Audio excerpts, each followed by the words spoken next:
बिस्मिल्लाहिर्रहमानिर्रहीम।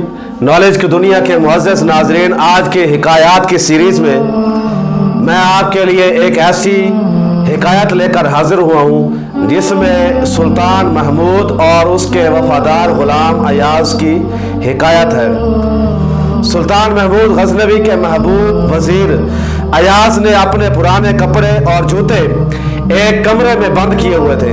वो रोज़ाना उस कमरे में जाता और अपने पुराने कपड़ों और जूतों को देखकर कहता, ऐ अयाज़ कदर खुद बशनास, ऐ अयाज़ अपनी कदर पहचान मत भूलना। बादशाह की खिदमत में आने से पहले तेरी औकात ये थी, पैबंद लगे हुए ये कपड़े और जूते तो पहनता था। अपने मौजूदा मर्तबे पर नाज़ा होकर अपनी असल को न भूल जाना। देखने वाले भी क़यामत की नज़र से देखते हैं। उसका रोज़ाना उस कोठरी में जाना भला कब तक किसी से पोशीदा रह सकता था। दूसरे उमरा और वज़रा उससे हसद वैसे ही करते थे। उन्होंने महमूद के दिल में शुबह डालने की कोशिश की और कहा कि अयाज़ ने एक ज़बरदस्त तालों से कमरा बंद कर रखा है, किसी को उसके अंदर जाने की इजाज़त नहीं देता और ना ही किसी को बताता है कि उसमें क्या बंद है। हो सकता है शाही खजाने से बेशबहा जवाहिर चुरा चुरा कर इसमें रखता हो। उसके कमरे की तलाशी ली जाए, उसकी वफादारी का भरम खुल जाएगा। बादशाह अयाज़ की वफादारी और पाकबाजी पर पूरा यकीन रखता था। बादशाह ने कहा, मुझे इस गुलाम पर हैरत है, और हुक्म दे दिया कि इस कमरे के कुफल खोले जाए और जितना मालो दौलत है उसने जखीरा किया हुआ है उसके मुताल्लिक मुझे आगाह किया जाए। और ऐसे गंदम नुमा जौ फरोश का पर्दा जरूर चाक होना चाहिए। बादशाह का हुक्म पाते ही हासदीन ने कुफल तोड़ डाला और यूं अंदर घुसे जैसे छाछ से भरे हुए गहरे बर्तन में मक्खी मच्छर घुस जाते हैं। उन्होंने कोठरी का गोशा गोशा चप्पा चप्पा छान मारा, मां सिवाय बोसीदा कपड़ों और जूतों के कुछ न मिला। आपस में कहने लगे, अयाज़ बहुत चालाक है, जरूर उसने ज़र और जवाहिर दफन कर रखे होंगे। उन्होंने खुदाले और फावड़े लेकर सारे कमरे का फर्श खोद डाला मगर कुछ हाथ न आया। फिर झुंझलाकर कोठरी की दीवारें तोड़ने लगे कि शायद वो खजाना ईंटों के अंदर छुपा हुआ हो। हर ईंट से ला हौला वला कुव्वत की आवाज आने लगी।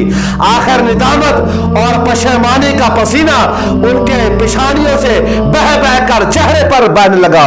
उनकी गुमराहियों और बेहुदगियों का सबूत वो गढ़े और टूटी हुई दीवारें थी जिन्हें उन हासदीन ने हसद की आग में अंधे होकर गिराया था। इस बेहुदा कार्रवाई के बाद उन्हें यह खौफ दामनगीर हुआ कि बादशाह को क्या जवाब देंगे। आखिर अपनी जान से मायूस होकर रोते हुए और चेहरों पर गिरदो गुबार मलते हुए हसरत नदामत के साथ बादशाह की खिदमत में हाजिर हुए। बादशाह ने पूछा, तुमने ये क्या हाल बना रखा है और वो मालो दौलत कहाँ है जो तुम अयाज़ के कमरे से लूट कर लाए हो? तुम्हारी सूरतों पर वाशत क्यों बरस रही है और तुम्हारे रुखसारों का खून कौन चुरा कर ले गया है?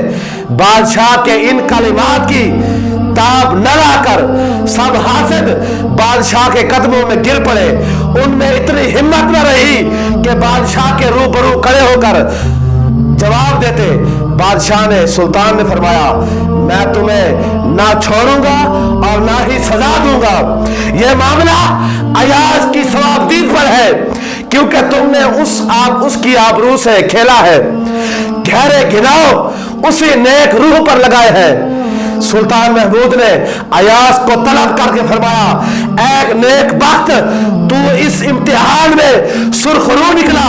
यह मुजरिम तेरे हैं और तुझे पूरा अख्तियार है, इन्हें जो चाहे सजा दे। अयाज़ अर्ज करने लगा, ऐ बादशाह, हुक्मरानी तुझी को ही जेबा देती है। जब आफताब अपना रुख रोशन दिखाता है तब सितारे नामवद हो जाते हैं। सुल्तान महमूद बादशाह कहने लगा, ये तो बताओ तुम हर रोज इस कमरे में अकेले दाखिल होकर क्या करते हो? इस भेद से आज पर्दा खुद ही उठा दो। तुझे इन पुराने कपड़ों से और बुसीदा जूतों से क्या ताल्लुक है? तुम क्यों इनके सहरे इश्क में गिरफ्तार रहते हो?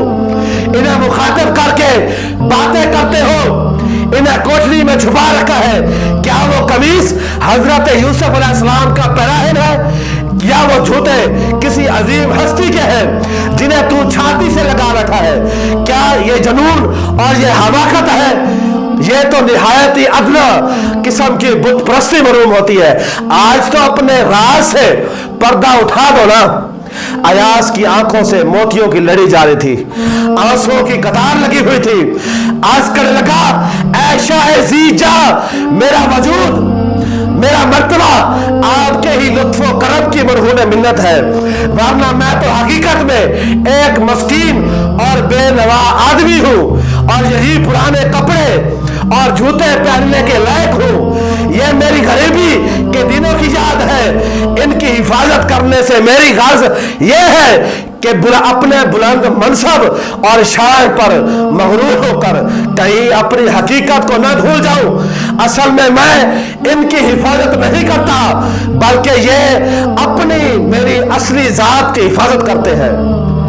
इस हिकायत से जो हमें दर से हिदायत हासिल होता है वो ये है कि इंसान को हर वक्त अपनी औकात में रहना चाहिए। इंसान कभी भी अपनी औकात को मत भूले, चाहे वो जितना मर्जी परवाज कर जाए, हवा में उड़े और या फिर वो समंदरों पर चले, उसे अपनी औकात नहीं भूलनी चाहिए।